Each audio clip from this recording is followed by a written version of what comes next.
बद्री विशाल भगवान की जय। रामचंद्र भगवान की जय। लक्ष्मी नारायण भगवान की जय।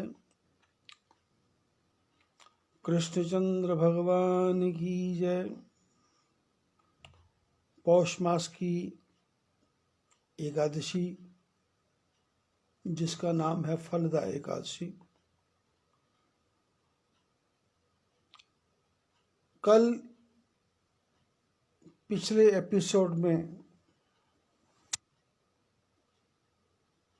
चर्चा की गई थी पुत्रदा एकादशी और फलदा एकादशी के बारे में। ये पुत्रदा एकादशी है। 15 दिन पहले फलदा एकादशी आई थी, उसकी भी चर्चा की गई थी।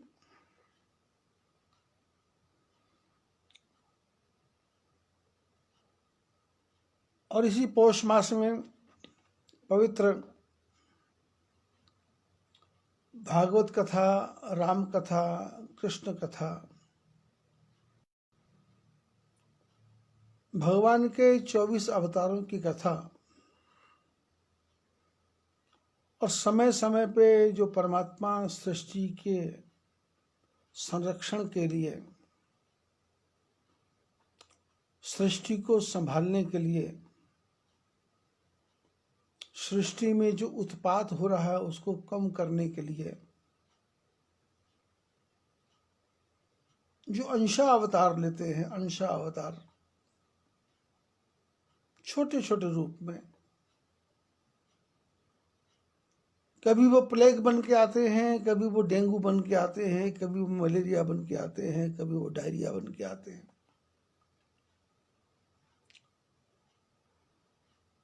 क्योंकि सृष्टि में उत्पत्ति, पालन, प्रलय कहानी, सृष्टि 3 है। उत्पत्ति है, पालन है और संहार है। जो बना है वो खत्म होगा, जो खत्म हुआ है उसका फिर सृजन हुआ।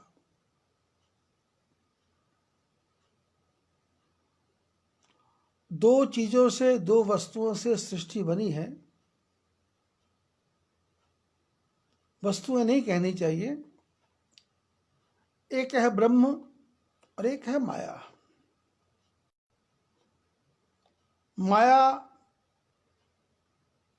बदलती रहती है, लेकिन ब्रह्म बदलता नहीं है।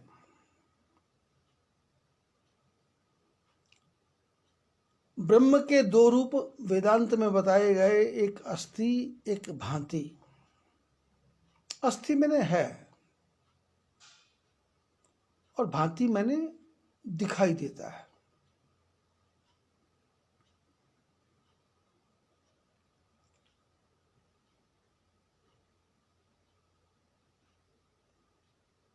आटा दिखाई देता है, गेहूं दिखाई देता है, अस्थि, भांति। गेहूं पिस गया, आटा बन गया। गेहूं का रंग ब्राउन ब्राउन था,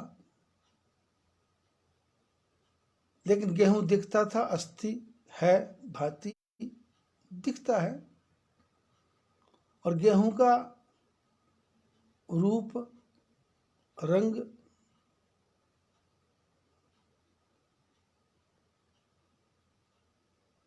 तीन वस्तुएं दिखाई देती हैं। रूप कैसा है, रंग कैसा है, और वो वस्तु क्या है, गेहूं। रूप क्या है, नुकीला नुकीला। रंग क्या है, भूरा भूरा। गेहूं पिस गया, आटा बन गया। अस्थि मैंने है, ब्रह्म। भांति मैंने दिख रहा है, ब्रह्म। रूप सफेद है।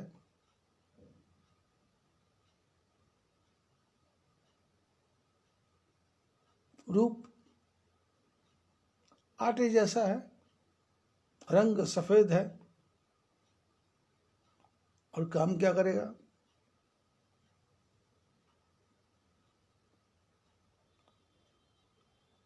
इसी प्रकार आटा रोटी में बदल गया, अस्थि है भांति है, और रोटी खा ली, खून में बदल गया, मांस में बदल गया, मज्जा में बदल गया।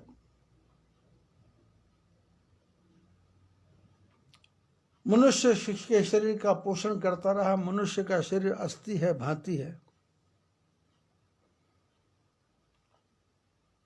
लेकिन रूप रंग बदल गया और अंत में ये शरीर भी नष्ट हो गया। शरीर अस्थि था, भांति था, ब्रह्म था। गुण, शरीर के गुण है, रूप है, रंग है,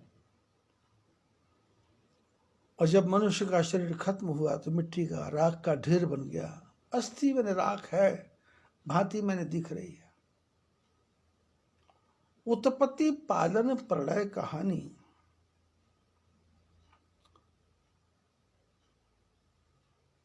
ये दुनिया बनाना और बना के फिर चलाना, बस उसी का काम है।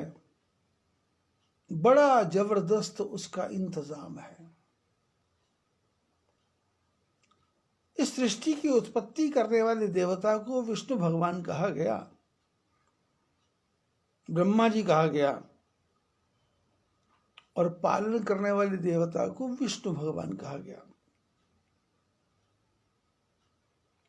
और संहार करने वाले देवता को शंकर भगवान कहा गया,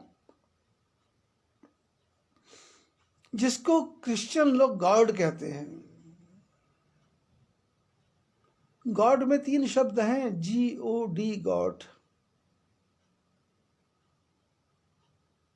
जी मीन जनरेटर,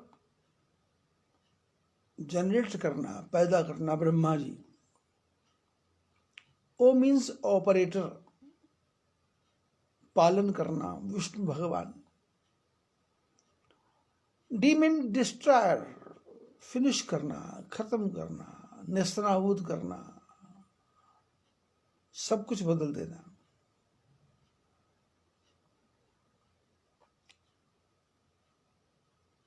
ब्रह्म ने गुरुवाणी में लिखा है, एका माई युगत बियाई, 3 चेले परवान,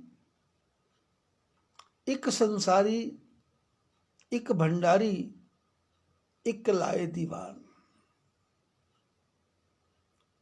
गुरुवाणी में लिखा है, गुरु ग्रंथ साहब जी में, कि एक ब्रह्म थे, एक नारायण, एक ब्रह्म थे, माई मैंने ब्रह्म थे। उनके मन में युक्ति आई, इच्छा आई, विचार आया, तो उन्होंने 3 शिष्य बना लिए, 3 चेले, 3 शिष्य बनाए, 3 शिष्य बनाए। एक संसारी, एक ब्रह्म, संसार को बनाने वाले, एक भंडारी, एक सबका पोषण करने वाले, एक लाए दीवान, और एक जो है वो हिसाब करने वाले, कैलकुलेशन करने वाले, जीवन में क्या किया था, क्या करने गया था, किस लिए भेजा था, टारगेट पूरा हुआ या नहीं हुआ, कहाँ कहाँ कमी रह गई, क्यों कमी रह गई, तेरे को मनुष्य बना के भेजा था, तेरे को सर्वसमर्थ बना के भेजा था, और तू किन चक्रों में फंस गया।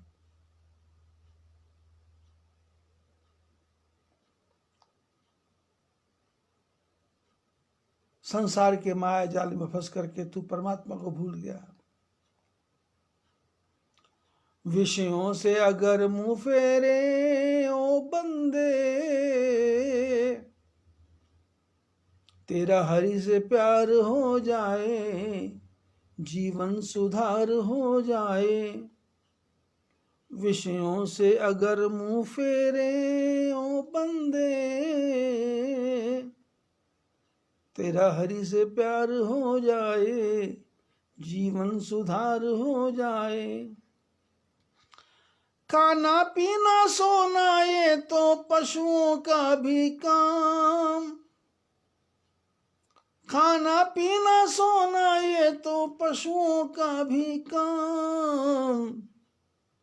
बंदे में बस फर्क यही वो जपे हरि का नाम, बंदे में बस फर्क यही वो जपे हरि का नाम। परमात्मा जो दीवान बन के बैठे हैं वो हिसाब किताब पूछते हैं। आया था हरि भजन को ओटन लगे कपास, भेजा था किस काम के लिए, कर क्या रहा है।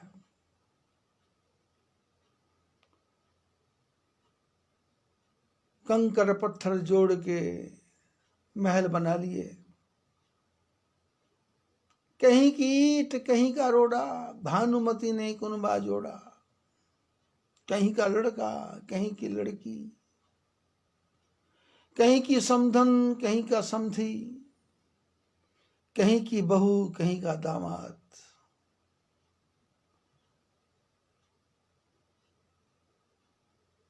एक दूसरे को जानते भी नहीं है, एक दूसरे को पहचानते भी नहीं है, लेकिन जीवन भर कसमें खा रहे हैं साथ साथ रहने की, और कोशिश चल रही है। मन कहीं और है, तन कहीं और है, विचार कहीं और है, वाणी कहीं और है, तारतम्य नहीं है। एक दूसरे से इंटर कनेक्शन नहीं है, आउटर कनेक्शन है। बाहर बाहर दिखता है, अंदर क्या है वो किसी को भी आज तक पता नहीं चला।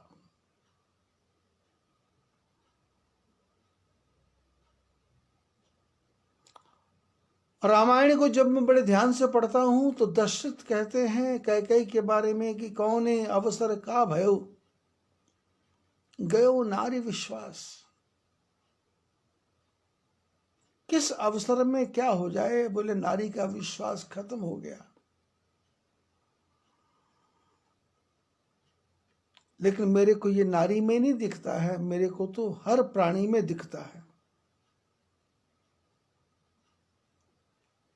ऊपर वाला बैठा हुआ जो परमात्मा है, जिसके हाथ में हम सब कठपुतलियां हैं, जो हम सबको नचा रहा है, उसने हमसे क्या करवाना है, कब करवाना है, कैसे करवाना है, ये वो परमपिता परमात्मा ही जानता है, बाकी और कोई नहीं जानता। वो 3 रूपों में है, ब्रह्मा विष्णु शंकर, और तीनों किसी के काम में इंटरफियर नहीं करते। विष्णु भगवान पालन करते हैं तो करते ही जा रहे हैं।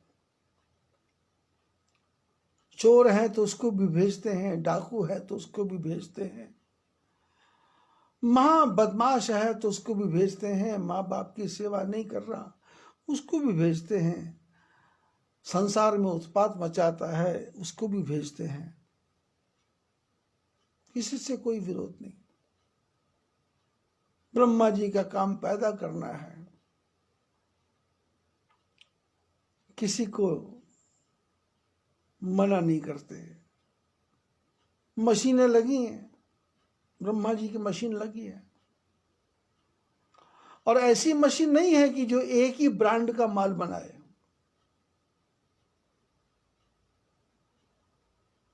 एक ही मशीन नहीं है, मशीन एक है, लेकिन उसमें जो प्रोडक्ट निकलते हैं, जो वस्तुएं निकलती हैं, वो एक वस्तु दूसरे से एक सुई जितना भी मैच नहीं करता। सब प्रोडक्ट मिसमैच, सब प्रोडक्ट मिसमैच। एक चित्रकार चित्रों को बनाता है, उसकी कूची चलती है,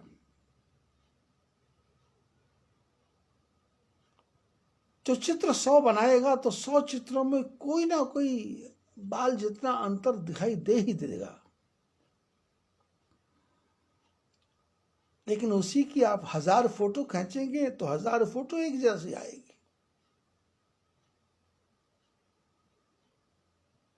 लेकिन वो जो ब्रह्मा बैठे हैं, उस संसार में भैंस बोले, गाय बोले, गधा बोले, जो भी हमको पशुओं के नाम आते हैं, हमको आपको इतने नाम कहाँ आते हैं? हमको डिस्कवरी में तो बैठे नहीं है, हमको तो जो दिखता है बोल देते हैं। छिपकली दिखती है, चूहा दिखता है, गिलहरी दिखती है, बाकी तो भयंकर भयंकर जानवर हैं। लेकिन ब्रह्मा जी के पास में पता नहीं कौन सी मशीन है, अंगुली के निशान, हाथों के निशान, पैरों के निशान, शरीर के रोए, नाक की बनावट, आंख का पुतलियां, जीभ की मोटाई, लंबाई, चौड़ाई, गर्दन मोटी, पतली, बारीक, लंबी, हाथ छोटे बड़े, पैर छोटे बड़े, रंग गोरा सांवला। वो ब्रह्मा जी के पास पता नहीं कौन सी मशीन है कि सृष्टि का कोई भी प्राणी, सृष्टि का प्राणी ने एक पेड़ का कोई भी पत्ता एक दूसरे से मेल नहीं खाता। पीपल के पत्ते को उठा के देखो, उसके अंदर, पत्ते के अंदर भी हमारे शरीर की जैसी नसें नसें घूम रही हैं, और वो जड़ से लेकर के पानी को ऊपर पीपल के पत्तों की वो जो रेखाएं हैं, उसके अंदर भी भेजता है ब्रह्मा, पैदा करता है। और विष्णु भगवान चातक पक्षी हो उसको भी भेजते हैं, चकोर हो उसको भी भेजते हैं, मोर हो उसको भी भेजते हैं, पत्थर के अंदर कीड़ा बैठा उसको भी भेजते हैं।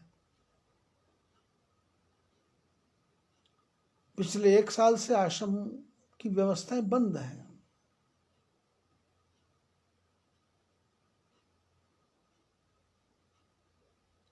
सैकड़ों की संख्या में बंदर यहां रहते हैं,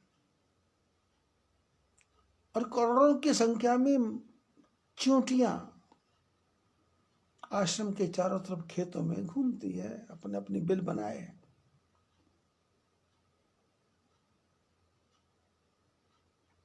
30 साल से आश्रम बना था, आश्रम में से लोग भोजन करते थे, और भोजन बचता था वो नाली में जाता था, नाली में बंदर आके खाते थे, चींटियां खाती थी।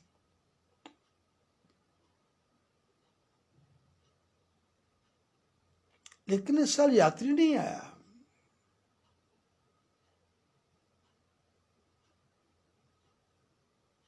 मैंने एक दिन देखा बाथरूम में चींटियां घूम रही हैं। मैंने सोचा क्यों चींटियां यहां तो बाथरूम में कभी आती नहीं है।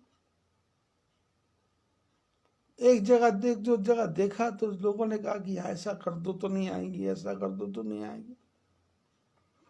मैंने प्रयत्न किया, प्रयत्न करने के बाद बैठे बैठे विचार कर रहा था चींटियां यहाँ क्यों आ रही है। तो ध्यान आया कि नाली में कचरा जाता था, भोजन जाता था, अन्न जाता था, चींटियां खाती थी। अब इनके लिए भोजन की व्यवस्था नहीं है। तो ठाकुर जी ने मेरी बुद्धि को घुमाया।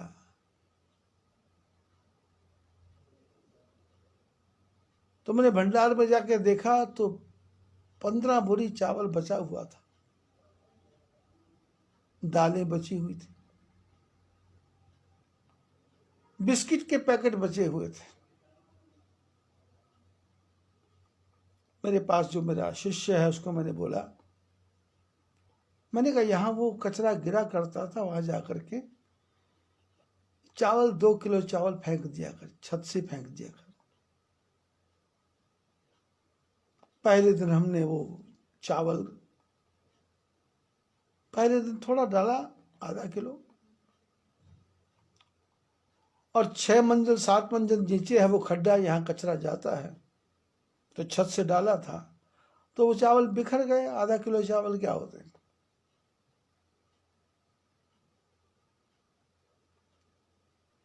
मैंने दूसरे लड़के को बोला, मैं जाके देखना। उसने कहा जी वहां तो कुछ नहीं दिख रहा। तो मैंने कहा 2 किलो डालो। 2 किलो डाला। तो मैंने कहा देखो, बोले कुछ नहीं दिख रहा। लेकिन वहां तो कुछ नहीं दिख रहा था, लेकिन जो मेरा वॉशरूम था उसमें से चींटियां सब गायब हो गई। बिस्कुटों के डिब्बे पड़े थे। मैंने कहा इनको खोलो और खोल के बिस्कुट फैला दो खेतों में। 200 पेटी बिस्कुट पड़ा हुआ था।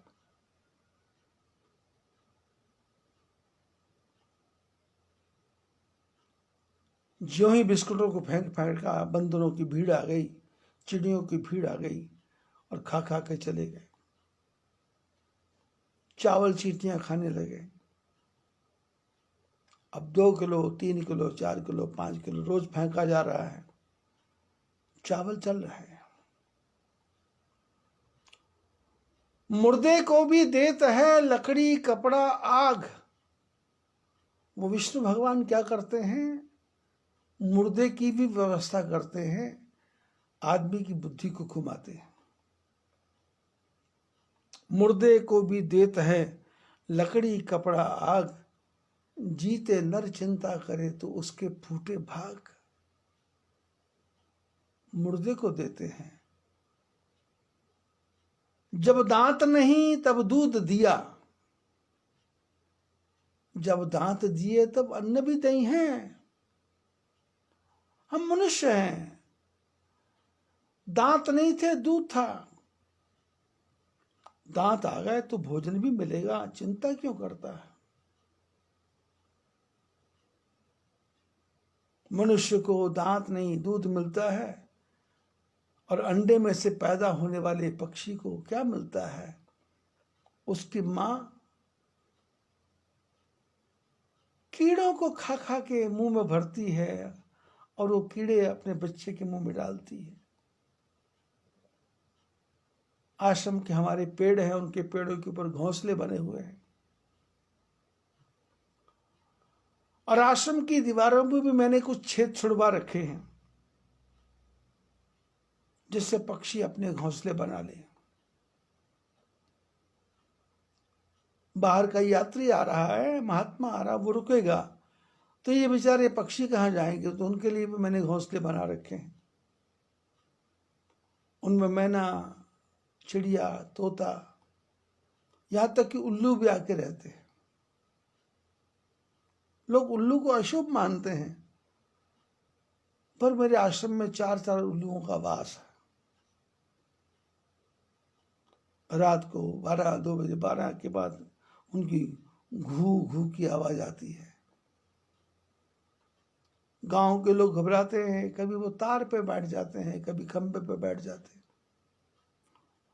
मेरे को कई लोगों ने कहा कि उल्लू रखना ठीक नहीं है। मैंने कहा मैंने रखे नहीं है, अब इनका घोंसला है, मैं कैसे तोड़ूं, और ऐसी जगह है यहाँ अप्रोच ही नहीं है।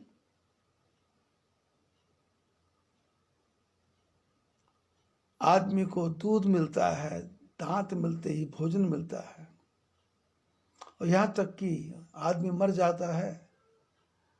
गरीब से गरीब लड़की की शादी भी होती है तो वो कहता है कि ऐसी शादी दुनिया में कभी हुई नहीं, और अमीर से अमीर लड़की की शादी भी होती है तो वो कहता है ऐसी दुनिया में शादी हुई नहीं। परमात्मा जो ब्रह्म है वो नारायण है, वही शंकर हैं, वही ब्रह्मा जी हैं, वही विष्णु भगवान हैं, सृष्टि का पालन करते हैं। और सृष्टि का पालन करने के लिए एक क्रम बनाया। संतों ने, महापुरुषों ने उसको याद करने के लिए कथाएं बनाई, और कथा में एक बनाया रामचरितमानस, वाल्मीकि रामायण, उपनिषद, गीता, भागवत। हर साल पूरे भारत की यूनिवर्सिटीज में लोग पीएचडी कर रहे हैं, नई नई थीसिस लिख रहे हैं। दादू के बारे में खोज कर रहा है, तो कोई फरीद के बारे में खोज कर रहा है। और जिन खोजा तिन पाया गहरे पानी पेट, जो खोजते रहे वो पाते रहे, लेकिन पाया क्या?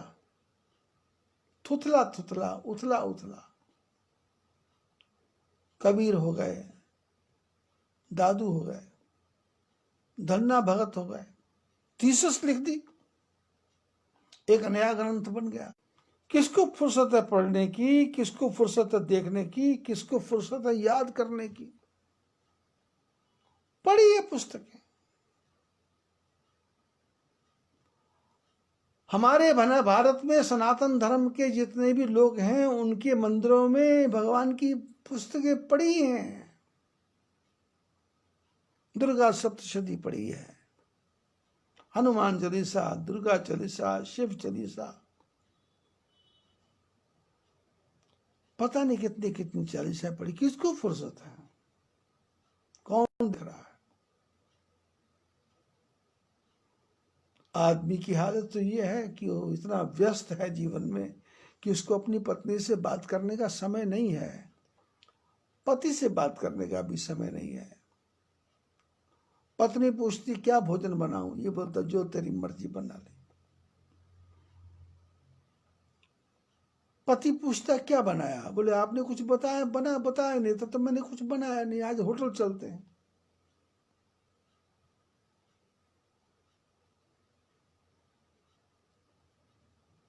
तो हमारे महापुरुषों ने विचार किया कि मनुष्य व्यस्त है, तो इसको भगवान की भक्ति में कैसे लगाएं। तो उन्होंने रामचरितमानस और सुंदर सुंदर कथाएं, जिस कथा का वर्णन हम लोग पिछले 10 महीने से निरंतर कर रहे हैं और आप लोग सुन रहे हैं। शंकर भगवान पार्वती को कहते हैं कि जन्म एक दुई कहूं बखानी, सावधान सुन सुमति भवानी।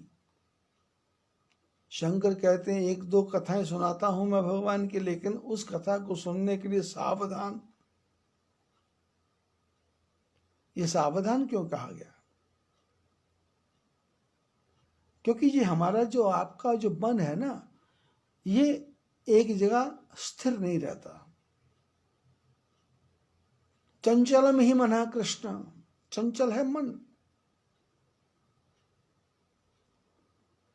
आकाश में घूमने वाली बिजली की तरह ये पता नहीं कहां से कहां पहुंच जाए।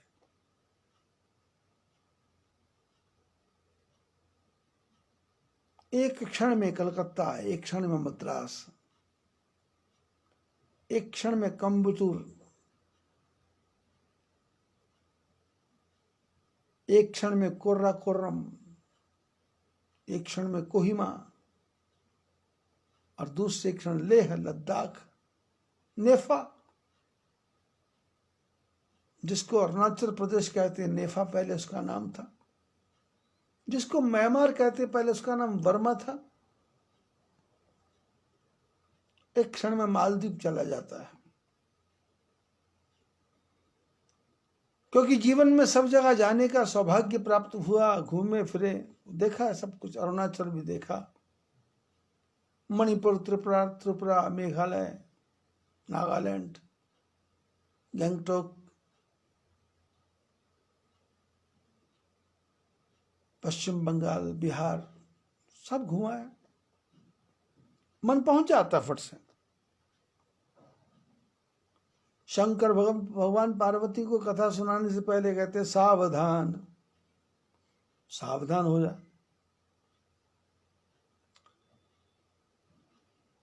विप्रों ने, सनक नंदन सनातन संत कुमार ने श्राप दिया था जय विजय को और कहा राक्षस हो जाओ और 3 जन्म तक राक्षस बनना पड़ेगा।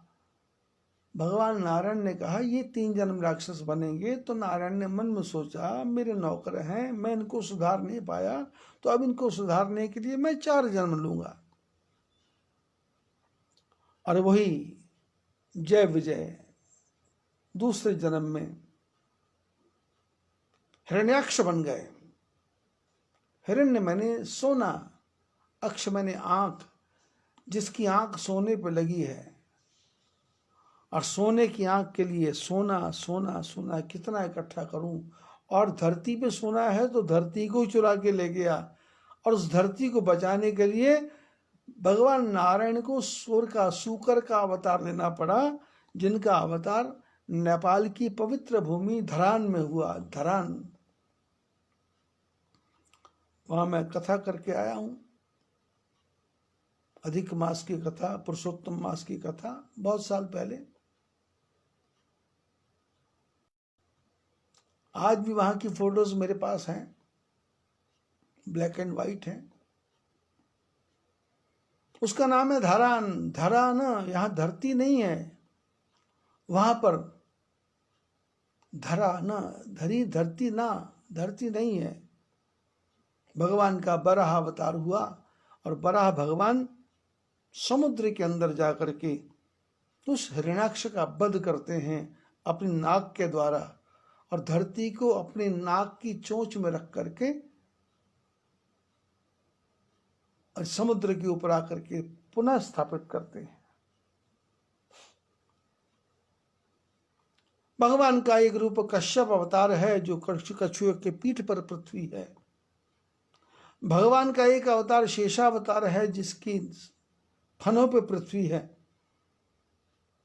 भगवान का एक अवतार बराह अवतार है, जिसकी सींग पर पृथ्वी है। सुअर की सींग पर पृथ्वी, शूकर की सींग पर पृथ्वी।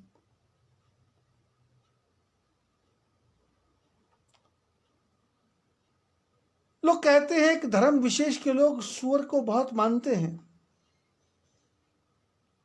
अरे एक धर्म विशेष की बात क्या है, हम सनातन धर्म के लोग हैं। हम और कोई धर्म तो संसार में है नहीं। कौन सा धर्म, किस धर्म की बात करते हो? वो तो छोटा सा कोई ऐसे भेड़ बकरियां चराने वाले लोग हैं, इकट्ठे कर लिया आदमी और बना लिया एक अपना धर्म। वो धर्म नहीं है, वो तो एक प्रकार से लूट मार का सेंटर है। ना कोई मान है, ना कोई मर्यादा है, ना कोई तत्व की बातें हैं, उथली उथली बातें हैं, बेकार की बातें हैं, सिर पैर भी नहीं है। वो चाहे ईसाई मजहब हो, चाहे वो सिख मजहब हो, चाहे वो मुसलमान मजहब हो, जैन हो, श्वेतांबर हो, दिगंबर हो, ये सब मजहब हैं। इनके अंदर कोई डीप नहीं है, गहराई नहीं है, उथला उथला है। और सनातन तो समुद्र से भी गहरा है, हिमालय से भी ऊंचा है। इसकी ऊंचाई को नापा नहीं जा सकता, इसकी गहराई को देखा नहीं जा सकता, पहुंच ही नहीं है। बहस करने वाले बहस करेंगे और बहस के बाद वो मार पीट पे शुरू हो जाता काम। लेकिन सनातन वाला झगड़ा नहीं करता।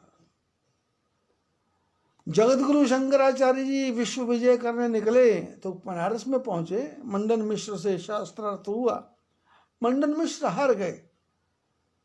उनकी धर्मपत्नी ने कहा मेरे से शास्त्रार्थ करो, और उसने स्त्री संबंधी बातें पूछनी शुरू की। जगतगुरु शंकराचार्य जी झगड़ा नहीं किया, बोले कोई बात नहीं, 6 महीने का समय दो, इस विद्या को भी पढ़ के आता हूं। और जगत गुरु जी उस विद्या को पढ़ने के लिए अपने शरीर को बदलते हैं, किसी राजा के शरीर में प्रवेश करते हैं और वहां से स्त्री के संबंध में सारी बातें ज्ञात करके आते हैं और मंडन मिश्र की पत्नी से शास्त्रार्थ करते, झगड़ा नहीं करते। सनातन में वाद विवाद नहीं है, सनातन में समस्या का समाधान है।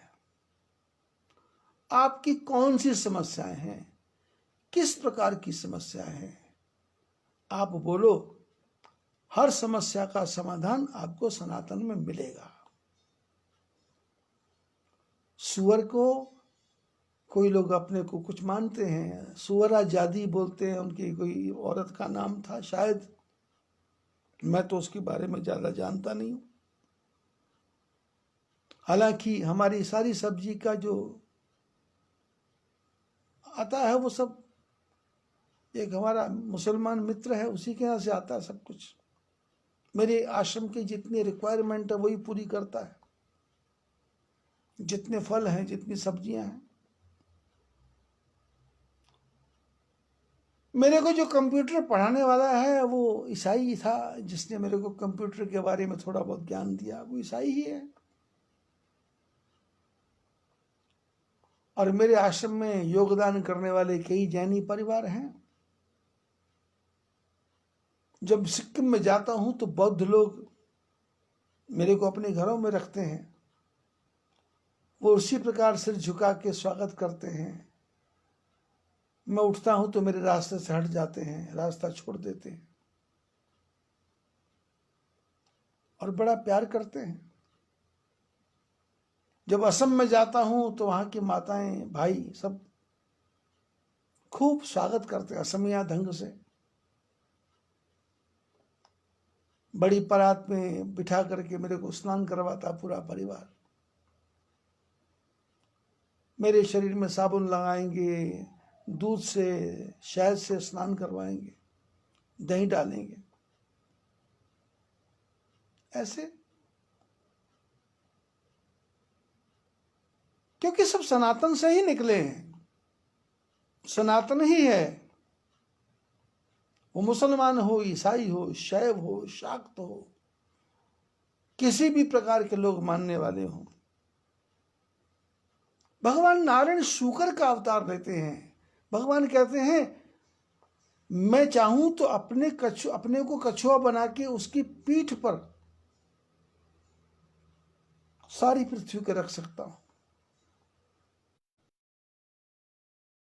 मंथन होगा, मंदराचल पर्वत को लाया जाएगा, उसकी मथानी बनाई जाएगी, लेकिन मथानी समुद्र में वो पर्वत डूबता जा रहा था। भगवान नारायण कछुए का अवतार लेके आए, उस पहाड़ के नीचे जाके बैठ गए, पर्वत रुक गया। अब मथानी की भी 4 पैर होते हैं, कछुए के भी 4 पैर। समुद्र का मंथन हुआ तो कछुआ कितना घूमा होगा, लेकिन भगवान ने आज तक शिकायत की क्या? भगवान ने शिकायत नहीं की। शराब निकली, राक्षस पी गए, पिला दी नारायण भगवान ने। नारायण ने कई रूप बना रहे हैं।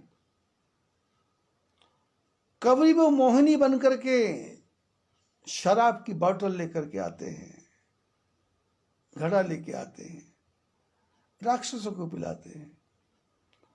कभी वो स्त्री का रूप बना के आते हैं, शराब का अमृत का घड़ा लेके भाग जाते हैं।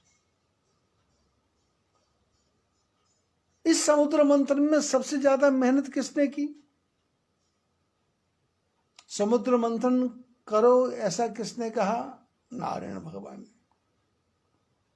मंदराचल पर्वत लेके आओ ये किसने बताया? नारायण भगवान। पर्वत नीचे गहरे में जा रहा था, उसको संभाला किसने? नारायण भगवान। समुद्र का मंथन हो रहा था तो सबसे ज्यादा कष्ट किसको हो रहा था? नारायण भगवान। तो जब जो कष्ट भोगेगा उसको उतना इनाम भी तो मिलना चाहिए। तो जब समुद्र मंथन हुआ तो उसमें से सबसे बढ़िया वस्तु निकली लक्ष्मी। तो लक्ष्मी किसको मिली? नारायण भगवान। कौस्तुभ मणि किसको मिली? नारायण भगवान। और अमृत का घड़ा किसके पास था? नारायण भगवान का। लेकिन नारायण भगवान ने अमृत पिया नहीं, क्योंकि वो कहते मैं तो अमर हूं, इन सब देवताओं को अमर करो। और देवताओं को अमर करते करते वो राहु भी अमर हो गया। राहु के 2 भाग हो गए, केतु भी अमर हो गया और राहु भी अमर हो गया। राहु केतु अपना काम करते हैं, सारे देवता अपने काम करते हैं। लक्ष्मी नारायण लेके चले गए, क्योंकि ज्यादा मेहनत की, जितना जितनी मेहनत उतना उतना फल। जिसकी जितनी संख्या भारी उसकी उतनी हिस्सेदारी। जिसकी जितनी मेहनत, जितना बल लगाया। विप्र श्राप ते दोनों भाई, तामस असुर देह तिन पाई। ब्राह्मण का श्राप लगा तो शरीर कैसा मिला? तामसी। ज्यादा सोना, ज्यादा खाना, 24 घंटे विषयों के पास रहना, गंदे से गंदे काम करने का विचार करना, बुरे से बुरे विचार मन में आना, कहाँ विध्वंस हो, कहाँ विनाश हो, दूसरे का काम कैसे बिगड़े। मक्खी का स्वभाव, दूध में गिर जाए, अपना जीवन भी नष्ट कर दे, दूसरे का दूध भी खराब कर दे। तामस, असुर। अच्छे काम की तरफ जिसका मन ना जाए उसको असुर कहते हैं। ऐसा शरीर मिला, हिरण्याक्ष का मिला। भगवान ने कहा मेरा जय विजय में से है, एक रूप है, इसका जय का मैं कल्याण करूंगा। सुअर का अवतार लिया, शूकर अवतार, जिसको हम है दृष्टि से देखते हैं, बुरी दृष्टि से देखते हैं, घृणा की दृष्टि से देखते हैं। जंगलों में रहता है, जमीन के नीचे जो कंद है उसी को खाता है। सुअर कंदों को खाता है। जमीन के अंदर जो कंद है उसको खाता है। नाखून अपने सींग से धरती को खोद खोद के खाता है, क्योंकि सुअर को पता है इस धरती को मैं ही निकाल के लाया था, इसको मैंने अपने नाक के ऊपर रखा था, इसलिए इसके अंदर जो भी पैदा हुआ है उसी पे मेरा अधिकार है। इसलिए सुअर गंदगी नहीं, जमीन को खोद के कंद निकालता है। और जो आप गलियों में सुअर देख रहे हैं वो भी कंद ही निकालते हैं। हम लोग जो खाते हैं, हम लोग जो पीते हैं, हम लोग जो पहन करते हैं, ग्रहण करते हैं, जो हमारे मल में से निकलता है वो सब कंद ही तो है। वैसे उसको गंध कहेंगे, का को हटा दिया, ग लगा दिया, गंध, गंदगी। लेकिन ग की जगह का लगा दो तो कंद। तो सुअर जो है वो कंद ही देखता है। और वो गंदी जगह पे भी जाके सींग से हटा हटा करके उस गंदगी का भक्षण नहीं करता, वो गंदगी की सफाई करता है। वो हमारा सफाई कर्मचारी है। भगवान नारायण क्या है? सफाई कर्मचारी है। सब साफ। बीज डालो तो वृक्ष बनाते हैं, वृक्ष डालो बना देखो तो फल लगाते हैं। फलों का पोषण करना है, फलों में बहारें आएंगी, फल लटकेंगे, फल खाएंगे लोग। और कितने प्रकार के फल हैं पता ही नहीं है। दूसरा एक जय और दूसरा विजय। वो हिरण्यकश्यप बन गया। हिरण्यकश्यप ने देखा भाई मर गए। दोनों भाई तपस्या करने गए थे अलग अलग। हिरण्यकश्यप का विवाह हो गया। धर्मपत्नी अतनी धर्मपरायण थी।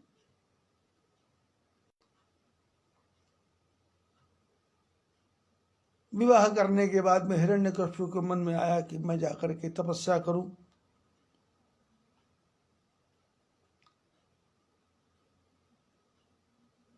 हिरण्यकश्यप की धर्मपत्नी के गर्भ में बालक था, इस बात की सूचना नारद जी को मिली। नारद जी आए, हिरण्यकशिपु की पत्नी को समझाया कि महल में रह करके बच्चे का पोषण नहीं हुआ, मैं तुमको ऋषि मुनियों के आश्रम में छोड़ देता हूं।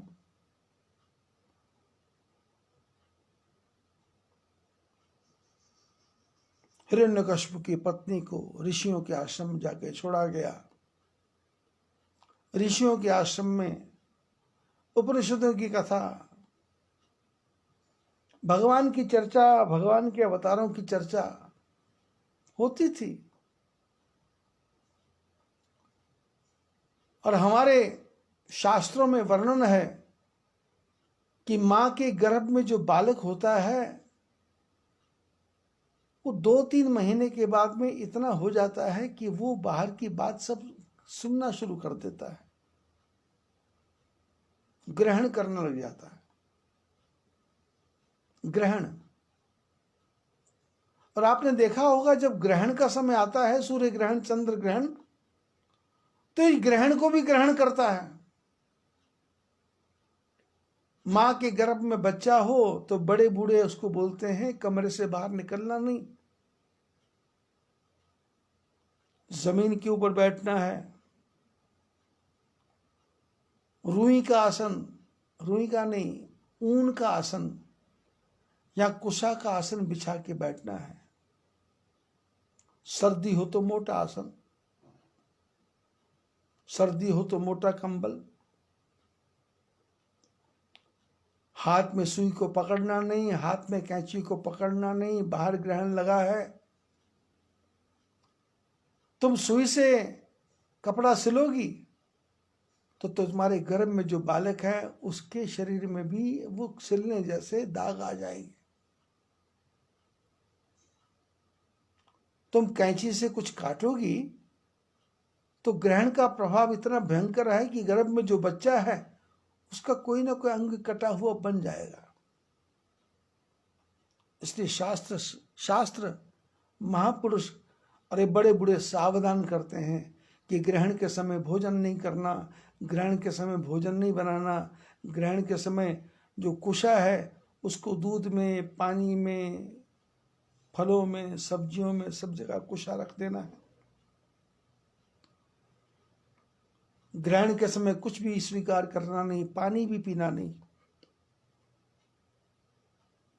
ग्रहण लगा हो उस समय भगवान का स्मरण करना है, भगवान का भजन करना है।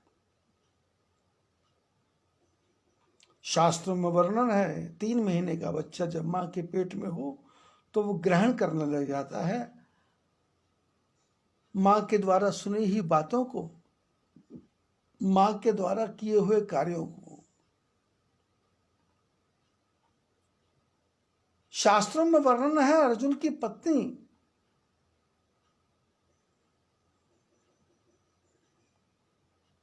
उसके गर्भ में बच्चा था अभिमन्यु,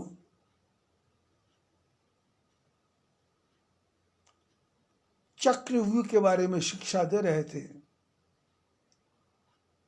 उसकी बातें बालक सुन रहा था, अर्जुन सुना रहे थे, लेकिन अभिमन्यु की मां को निद्रा आ गई और चक्रव्यूह वेधन कैसे करना इसका पता चला नहीं। और महाभारत में लिखा है चक्रव्यूह का वेधन करते समय ही अभिमन्यु की मृत्यु हो गई।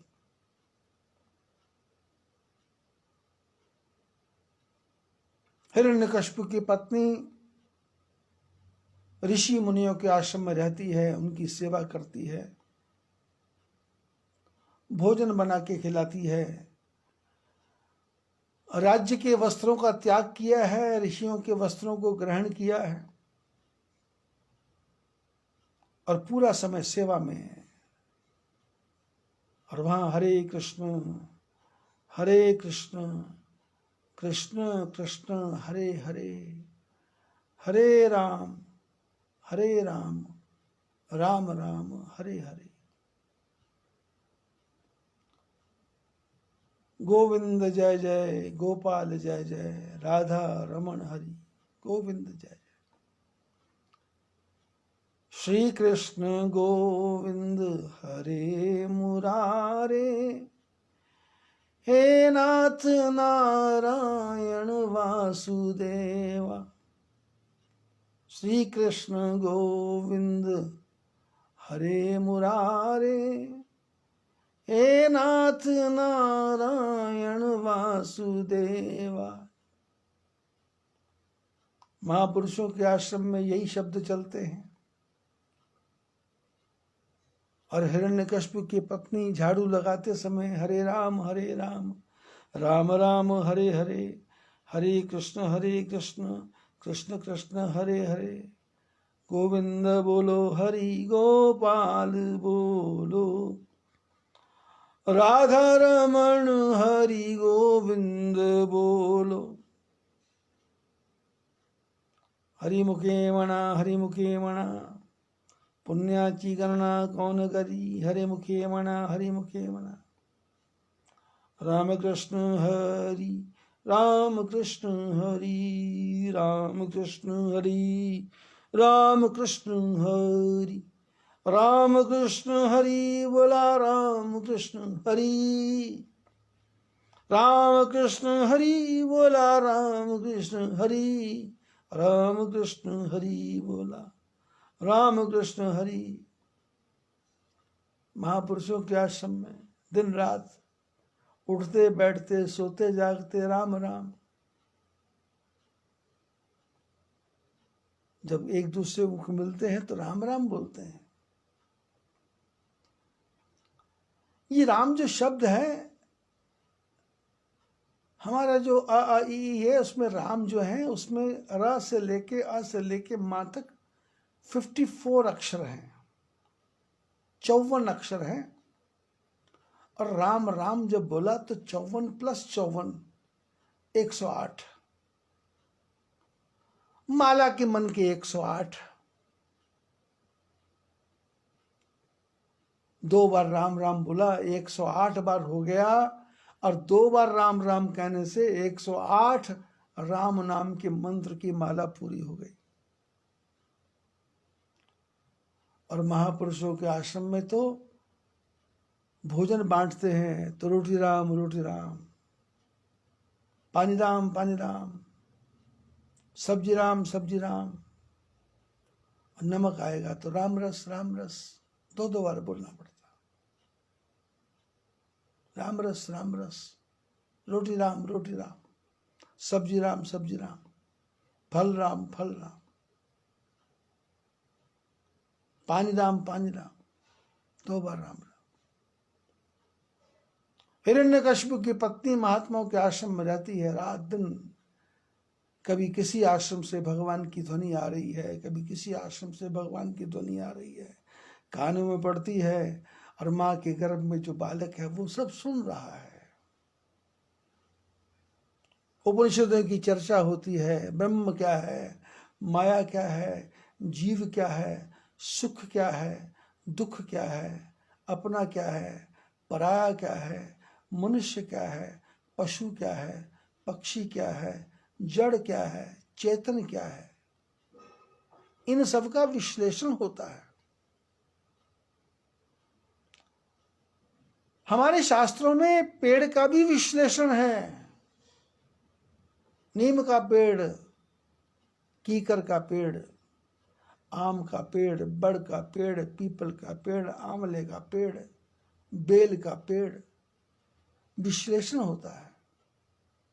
अशोक वृक्ष, उसकी छाल क्या काम करती है?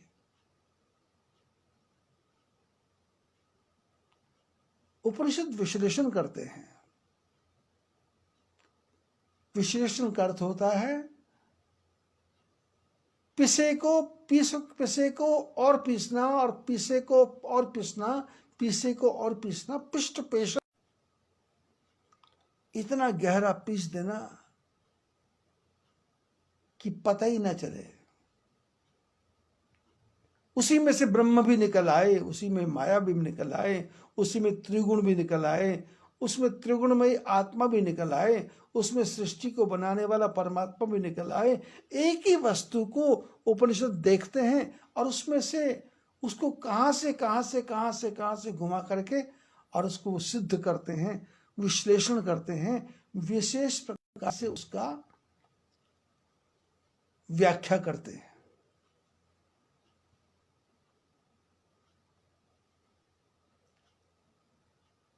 यदि गीता के एक ही सूत्र को पकड़ लिया जाए तो आप घंटों नहीं, महीनों नहीं, वर्षों चर्चा कर सकते हो।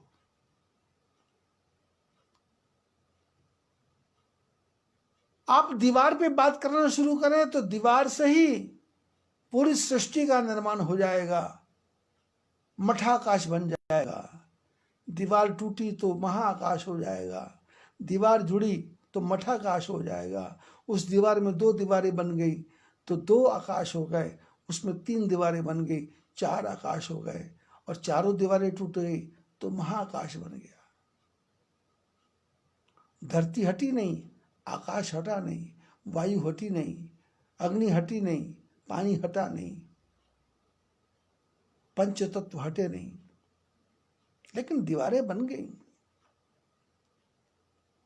दीवार का ही विश्लेषण करेंगे, आप मिट्टी का ही विश्लेषण करेंगे, आप पानी का ही विश्लेषण करेंगे, आप अपनी आंख का ही विश्लेषण करेंगे, आप अपने किए हुए शब्द का ही विश्लेषण करेंगे, तो वो उसमें इतनी गहराई है कि डूबते डूबते डूबते डूबते डूबते बहुत गहरा है। महापुरुषों के आश्रम में हिरण्यकशिपु की धर्मपत्नी रहती है, गर्भ में बालक है और बालक सब कुछ ग्रहण करता है।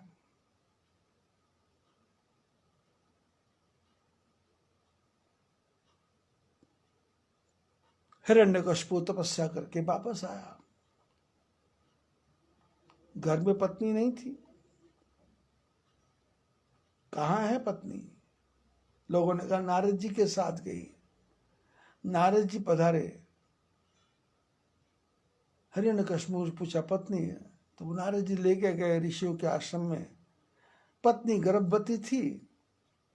हिरण्यकशिपु सब कुछ भूल गया, अपनी धर्मपत्नी को लेके आया। खुशी है कि मेरी कामना पूरी हो गई, जिस तपस्या को मैं करने के लिए गया था भगवान ने वो मेरी तपस्या पूर्ण कर दी। अब तो मेरे अधिकार को कोई खत्म नहीं कर सकता, क्योंकि ये हिरण्यकशिपु जय और विजय भगवान के पास रहते थे तो वहां क्या देखते थे कि नारायण जो करते हैं उसको कोई नहीं मिटा सकता, नारायण जो बोलते हैं उसको कोई नहीं हटा सकता। सृष्टि का पालन करते हैं, आराम से विश्राम करते हैं, कोई भी काम नहीं करते।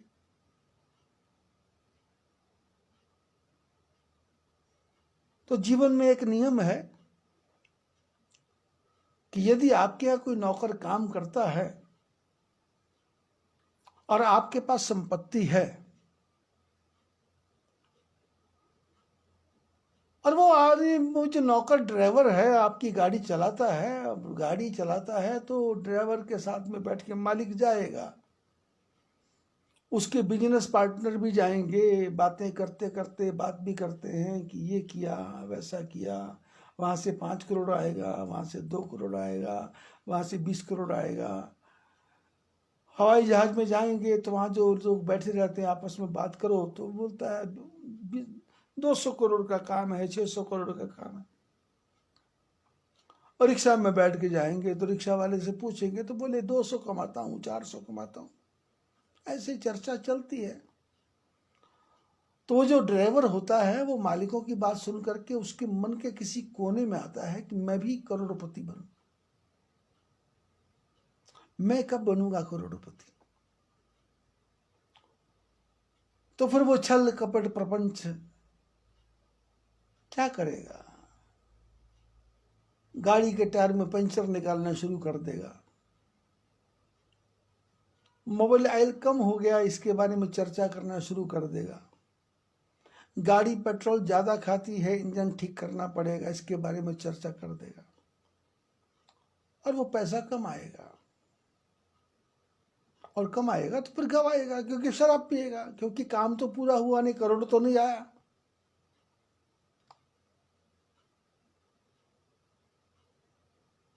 अब बड़ों के साथ बैठ करके बातें तो सीखी नहीं, लेकिन हेरा फेरी सीख ली, झूठ बोलना सीख लिया, मैं यहाँ नहीं हूँ, मैं इधर नहीं मिलूंगा, मैं बाहर गया हूँ। अब वो जो मालिक है झूठ बोलता है बिजनेस के मामले में, क्योंकि उसको अपने परिवार की सुरक्षा भी करनी है, अपने दुश्मनों से भी सावधान रहना है, अपने बिजनेस को भी आगे बढ़ाना है, और गुंडों बदमाशों को पता न चले तो उसके लिए भी इसको अपनी कुछ ना कुछ प्रयत्न करने हैं। लेकिन वो जो नौकर है, जो थोड़ी बुद्धि वाला है, वहां से वो उसकी गहराई को तो पकड़ नहीं पाता, ये कितना गहरा है मालिक। वो जो उथली उथली बातें उनको पकड़ करके उसको अपने जीवन में घटाना शुरू करता है, और उसका परिणाम क्या होता है कि थोड़े दिनों के बाद ये मालिक ही में निकाल देता है, और दूसरे के पास जाता है तो वो पूछता है कहाँ से, पहले कहाँ काम करते थे? बोले JK सिंघानिया के यहाँ काम करता था। बोले उसके पहले बोले अंबानी के यहाँ काम करता था। बोले उसके पहले बोले रतन टाटा के यहाँ काम करता। बोले उसके पैसे बोले श्री राम फाइनेंस वालों के यहाँ काम करता था। तो बोले यहाँ क्यों आए हो? बोले वहाँ मेरे को पसंद नहीं था। तो बोले फिर यहाँ कोई काम नहीं है, क्योंकि जब उनका तुमको पसंद नहीं है तो हमारा तुमको कहाँ से पसंद आएगा? जब 4 जगह तुम छोड़ के आए हो, तुम छोड़ा नहीं है तुमने, तुम्हारी तिकड़म नहीं चली। अभी पिछले दिनों रतन टाटा ने एक आदमी मिस्त्री को अपनी जगह बनाया था, इतने बड़े साम्राज्य का मालिक। वो झेल नहीं पाया, तो रतन टाटा को फिर दोबारा उस पूरे साम्राज्य को संभालना पड़ा, और फिर उसके शेयर ऊंचा होने लगे। ऐसे ही जय विजय नारायण के पास रहते थे, तो नारायण की बातें सुन करके कि इन्होंने कछुए का अवतार लिया, इन्होंने शुकर अवतार लिया, या दूसरी बातें, मत्स्य नारायण का अवतार लिया, तो जय विजय वहां रहते रहते इनके मन के किसी के कोने में आ गया कि ये नारायण अजर अमर हैं, तो यदि हम भी अजर अमर हो जाएं तो कैसा हो? तो फिर जब वहां चर्चा चलती थी, तो पिछले दिनों अपनी कथा में भी चर्चा हुई थी कि पार्वती के पास में नारद जी जब आए थे तो उन्होंने कहा था कि तुम्हारी बेटी सर्वगुण संपन्न है,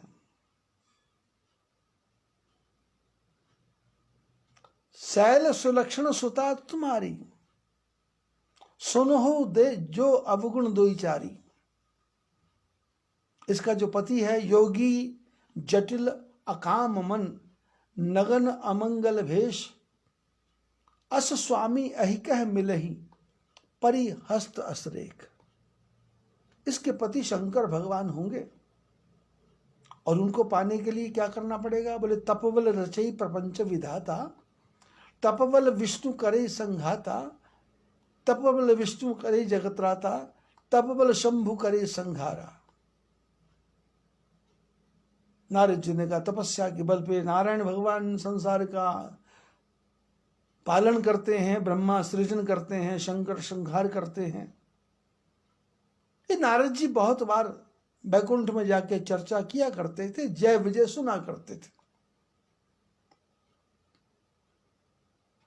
अब जय विजय सुना करते थे तो मन के किसी कोने में आया कि ये तपस्या करके बड़े हो सकते हैं, तो हम तपस्या करके बड़े क्यों नहीं हो सकते? और वहां सुनते थे, जय विजय सुना करते थे वहां कि जो पैदा होता है वो मरेगा। अब जय विजय को मरने से ही डर लगता था, लेकिन नारायण के द्वारपाल थे तो वहां मरने की बात ही नहीं थी। जय विजय थे तो मरने की बात ही नहीं थी। भगवान नारायण थे, द्वारपाल थे, ना नारायण जाएंगे ना जय विजय जाएंगे। लेकिन ये तो कांड हो गया गलत।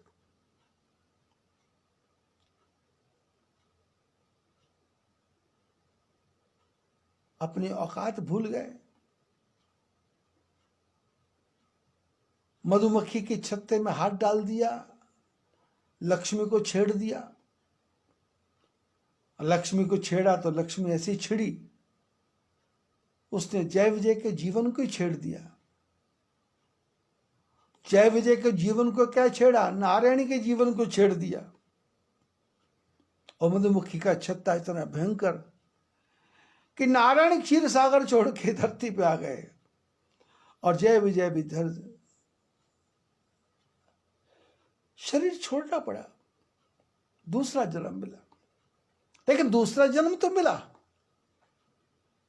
लेकिन जो सुनते थे तपस्या से सब कुछ मिलता है, तपस्या से सब कुछ मिलता है, तो आया दिमाग में तपस्या करेंगे, तपस्या करेंगे, तपस्या करेंगे, तपस्या करेंगे। अब तपस्या की, भगवान प्रसन्न हो गए, वो भी ब्रह्मा जी आ गए। क्या चाहिए? तो जय विजय जानते थे ये ब्रह्मा तो पागल बुढ़ा है, इसको ज़्यादा अक्ल नहीं है, इससे जो भी मांग लेंगे जल्दी जल्दी दे देता है।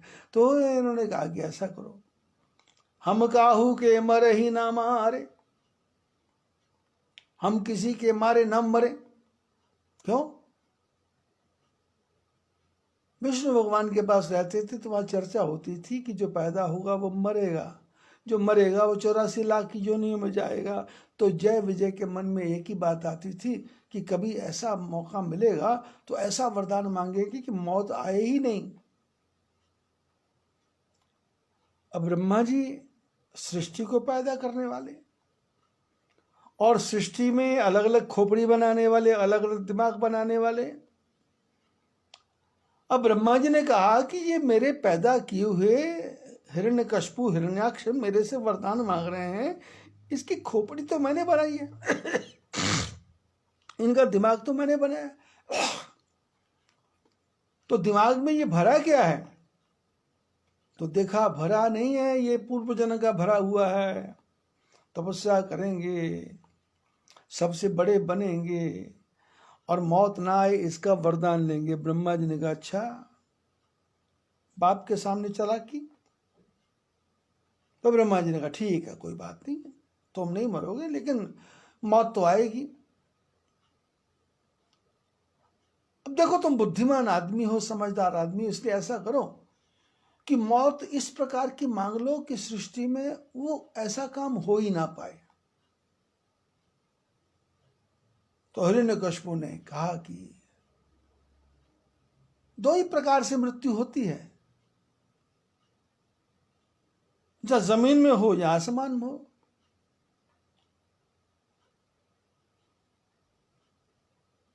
या कमरे के अंदर होती है या कमरे के बाहर होती है, या दिन में होती है या रात में होती है। या उसको मनुष्य मारता है या उसको पशु मारता है।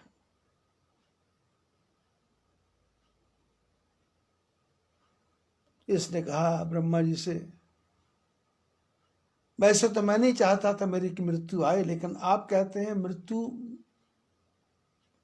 कोई असंभव प्रकार हो वो मान लो। आदमी कितने प्रयत्न करता है अपने घर को सुरक्षा करने के लिए, कहां कहां ताले नहीं लगाता है, कितनी कितनी कुंडियां नहीं लगाता है। रात को 2-2 बजे उठ के देखता है चिटकनी बंद है या नहीं, सांकल बंद है या नहीं, लॉक की चाबी कहां रखी है, बार बार देखता है।